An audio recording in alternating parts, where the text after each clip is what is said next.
Marlon. Marlon. What? Why are you crying? Because you disappointed me. I thought you had my back. I do have your back. No, you're not my friend. But I didn't mean it that way. There. It'll be okay. I'm so disappointed in you. I think we need to take 5. We're gonna take 5. Stay tuned.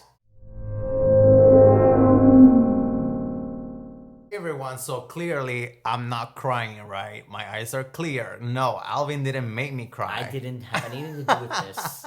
No. But today's topic, we're actually going to be talking about how to deal with disappointment, right?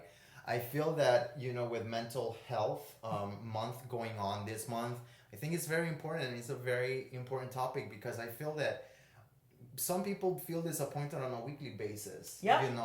Could be friends, it could be with a date, it could be with work, it could be with family, it could be with all kinds of relationships, right? We all go through disappointment, or you can be even disappointed in your own self. Yeah. Right? Maybe you took a bad decision, or maybe you just, you felt that you didn't act accordingly, and you feel like, hey, I was trying so hard to make a change in my life.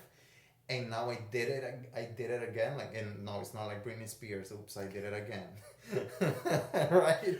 But you might feel disappointed in yourself. So recently, all of you guys that follow me on like my Facebook, I actually didn't post it on Instagram, only on Facebook. I came across this really small quote article over the internet. I even forgot where I saw it. Sorry, but I was just like, it was late at night. So I'm going to read it off. It basically said this, and listen to it carefully. Disappointment is just the action of your brain readjusting itself to reality after discovering that things are not the way you thought they were. You got any thoughts on that, Alvin? Was I disappointed because something's not the way I thought it was? You bet I was. And if you're saying you haven't, you're lying. I think everybody has had that moment. And the issue with that is what one person believes is not necessarily what the other person believes or sees. So then you have a contradiction. Right. The challenge of two personalities, if not more, blending together. Do we relate to this, audience? Because I think we do. Marlon? Oh, I feel like I can for sure. I mean, even in our friendship, we can relate on that, right? Yeah, but we know each other pretty well, and we have like little moments. Right. The longer we've known each other, the easier it's been. You're going back to our introverted and extroverted. Oh, you remember that one? Yeah. Yes. See, we apply it to ourselves. We really do. So yeah, the extrovert, but then I have my introvert moments. But then I have to remind you. I'm like, well, yeah, Marlon, and then you're like, Alvin, I need my time alone. I don't want to go out. Yes, people, I don't go out that often. Okay. He's out most of the time. I'm only out on weekends. Yeah. Carry on. Anyways, that being said, guys, that quote really touched me because I was like, wait. So I feel this way because basically my brain is readjusting itself because now I come to realize that my expectations isn't really the expectations I was hoping, and this is why I feel like bummed or sad. Yeah. So again, we try to make it very practical here at OptiMinds when we give you a piece of information and advice, right? So we were discussing this topic with Alvin, and I wanted to share with you guys what are my 3 personal tips when dealing with disappointment, right? Again, this is what works for me. What works for me might not work for you, but or you, right? Because we're all very different. But I'll go with the first one. The first one is actually acknowledge how you feel about the situation. I confirm I agree with that. Yes. So acknowledge it. If the situation makes you angry, if the situation makes you feel very upset, then acknowledge it and learn to be okay with it. There's nothing wrong with you being upset. If the situation makes you feel sad, makes you feel like, maybe even hopeless, acknowledge it. You mean I'm human? Right? I forgot that we're human. Oh. Carry on. Basically, I'm trying to tell you is give yourself a break. It's okay to feel sad. It's okay to feel disappointed. It's okay to feel upset at your friend.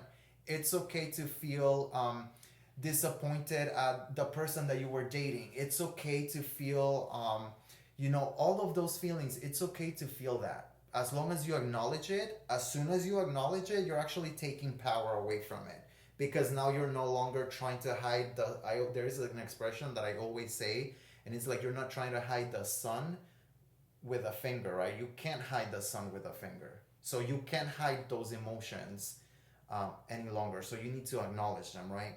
So do you have anything on number Yeah, one? I mean, I love your anecdote about the sun because, like I always say, I can control what I say, but my facial reaction will always tell the truth.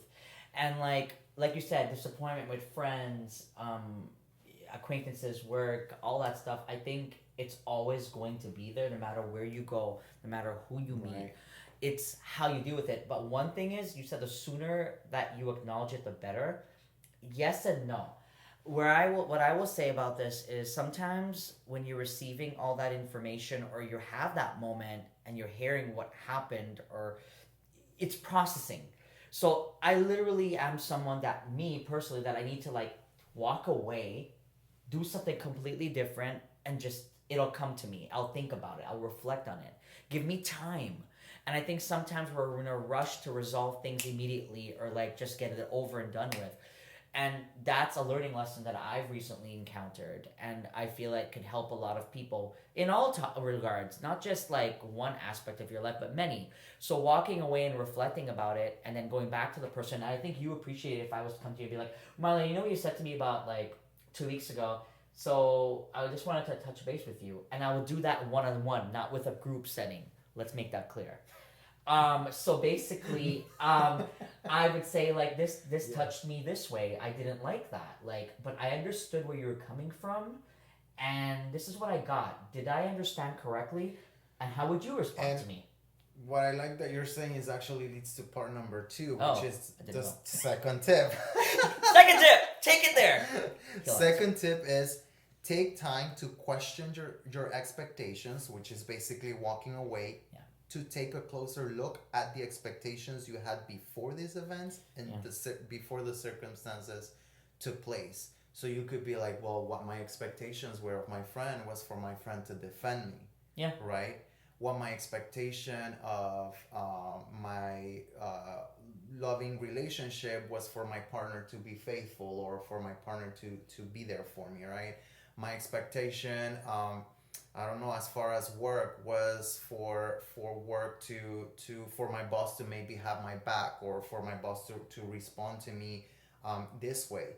But one thing is what goes through your head as the expectation, and now your brain is learning that your expectation wasn't really the truth.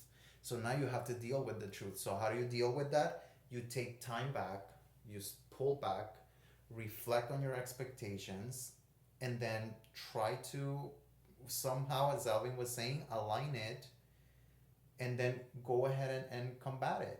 Go up to the person if you need to have this conversation with someone.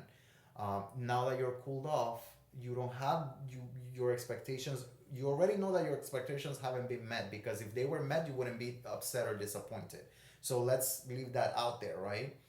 So now you can actually go back and have a clear conversation with the person, or and combat the situation. Touch one thing, and my wheels were turning. We use an expression often called "cooler heads prevail." Have you heard that one? No. So cooler heads prevail. We always used to say this in Canada, and maybe because it's cold. But cooler heads prevail means blow the steam off, walk away. Don't go hot-headed, because two personalities that are up here aren't gonna solve anything. But walking away and coming back, you've cooled off. So now I can come back and speak to you properly. I don't think you would like someone came up to you and started talking down like this to you. I wouldn't. Literally. No. So. And that takes us to tip number 3, which is once you confronted your expectations and all of that, simply let go of any and all expectations. Accept and let go. And in fact, if you accept and let go, it's almost as if you're restoring your brain. And honestly, at least it works for me. I start to feel a sense of like the heaviness was taken off from my shoulders, right? Oh my God, yes. And in fact, my mind starts to get creative again. Yeah. And I'm able to think with a clear head, because now I'm no longer feeling disappointed that an expectation wasn't met because I've let go of all of them. And letting go doesn't mean you forget or you didn't learn from it or you didn't acknowledge it. It means that in order for you to move forward and become a better version of yourself, some of us need to let go so we can be creative and have those juices flow. It's trying to understand the other person as well. So I think sometimes people forget that, and it's a good reminder. So with that being said, guys, we really hope that this video helped. No, Alvin did not make me cry. I mean, I can cry pretty good. Y'all think I make him cry. No. And please, guys, we love your feedback. We love staying in touch with you. Again, give us a like, follow, and we will see you next week. Thank you.